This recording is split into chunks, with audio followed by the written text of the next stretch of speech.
지금 법원에서는 국민의힘 권성동 의원의 구속영장 실질심사가 열리고 있습니다. 영장 발부 여부는 이르면 오늘 밤 늦게쯤엔 결정될 것 같은데 구속 기로에 선 권 의원의 목소리부터 듣겠습니다. 어떤 점 위주로 설명하실 계획이십니까?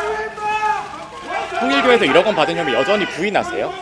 평소에도 통일교 관계자들 만나셨어요? 윤영현 씨 조사 이후에 통화 시도하신 이유가 뭔가요?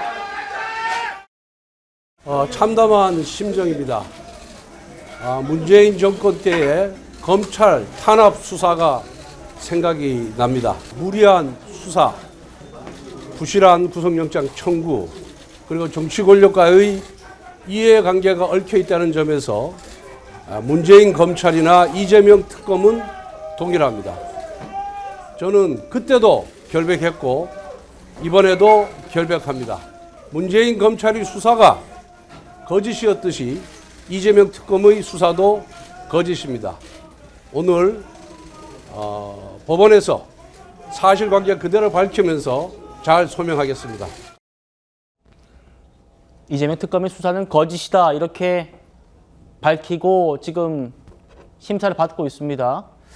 자, 현역 의원이기 때문에 도주 우려는 크지 않을 것 같다라고 보는 게 좀 일반적인 것 같고요. 오늘 영장 심사의 쟁점은 아마 증거 인멸 여부 이거 될 것 같은데 조윤삼 부위원장님, 특검에서는 이렇게 얘기합니다. 회유 가능성이 있다. 그러니까 이 수사가 시작되니까 휴대폰 교체하고 차명 휴대폰으로 관계자와 접촉했더라. 요게 이제 증거 인멸 가능성이 높다라고 주장할 것 같거든요. 어떻게 보십니까?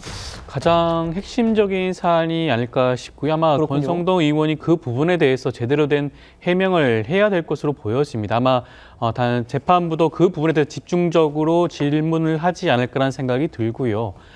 사실 뭐 증거에 대해서 여러 가지 증거가 이미 물적 증거가 나와 있긴 하지만 증거를 인멸하는 시도 자체에 대해서 굉장히 엄중하게 잣대를 들이댈 수가 있는데 권성동 의원의 경우에는 휴대전화를 교체했고 차명 휴대폰으로 직접적인 이 사건의 진술자로 갈 수 있는 윤영호 전 통일교 세계본부장에게 접촉을 시도한 바가 있지 않겠습니까?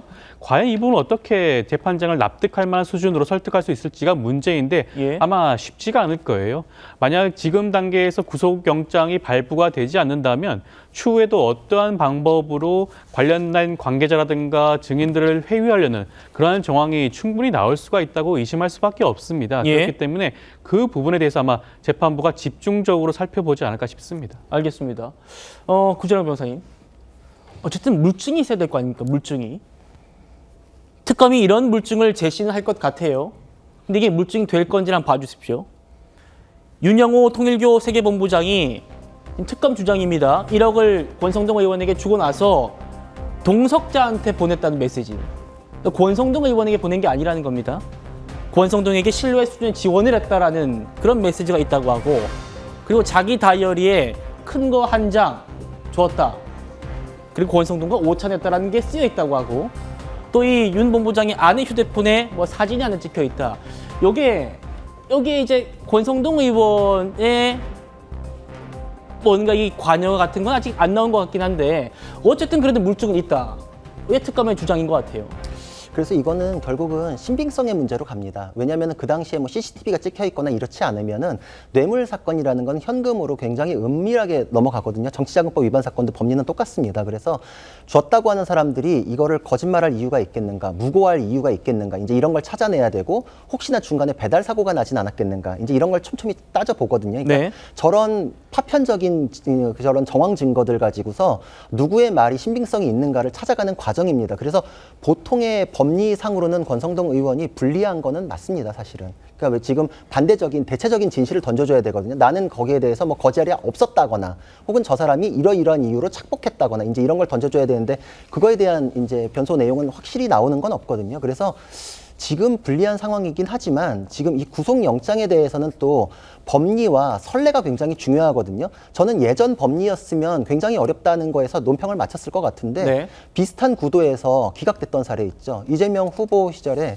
그 유창훈 부장판사가 했던 내용 그대로 하면은 뭐 방어권 보장을 위해 필요하다. 증거가 상당히 수집되어 있으므로 방어권 보장을 위해서 해야 되고 의원으로서 비판과 견제, 감시의 대상이므로 증거인멸이나 도주 우려가 있다고 보기 어렵다. 그러니까 지금 제가 알던 법리를 거기서부터 흐트러나 버렸거든요. 예. 그게 새로운 선례가 됐는지 그거 하나가 튀는 판결이 됐던 건지는 이번에 가려질 문제다라고 볼 수 있습니다. 알겠습니다. 권성동 의원의 구속영장 심사 결과는 이르면 오늘쯤 밤쯤 나올 것 같습니다. 지켜보도록 하겠습니다.